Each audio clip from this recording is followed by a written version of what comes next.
Hai teman-teman SPS Podcast. Di sesi kali ini, gue Seska akan sharing ke kalian, teman-teman mahasiswa komunikasi yang saat ini sedang belajar mata kuliah podcast dan radio digital.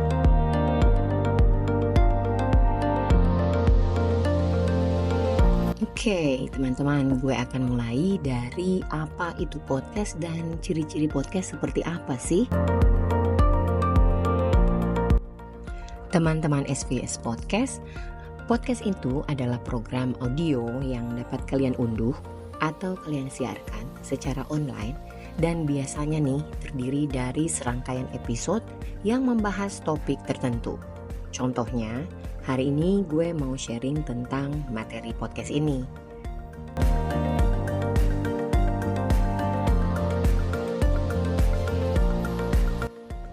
Sekarang ini gue mau share ke kalian ciri-ciri dari sebuah podcast.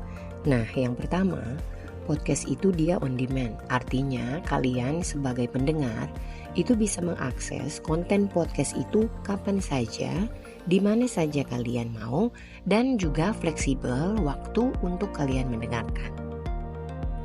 Kemudian ciri-ciri kedua dari podcast ini adalah formatnya beragam, teman-teman. Jadi bisa kayak yang gue lakuin sekarang, bentuknya cuma audio aja. Tapi bisa juga ada wawancara dengan narasumber atau bentuk diskusi dan format-format yang lainnya.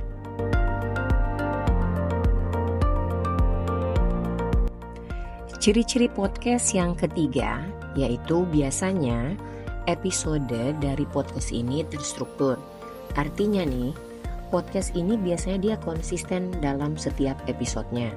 Contohnya, kayak gue yang sekarang ini lagi sharing ke kalian mengenai podcast dan radio digital. Nah, sekarang gue share podcastnya dulu, dan sesi selanjutnya gue lanjut dengan radio digital.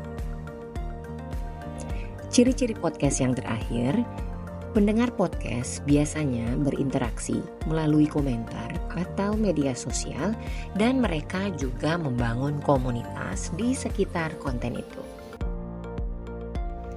Teman-teman terbaik SPS Podcast, saat ini gue sharing materi ini dulu ya.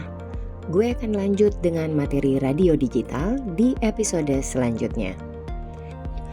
Kalau kalian merasa materi ini bermanfaat, gue tunggu komentar kalian ya. Gue Seska, pamit dulu dari teman-teman SPS Podcast dan nantikan episode gue selanjutnya. Terima kasih.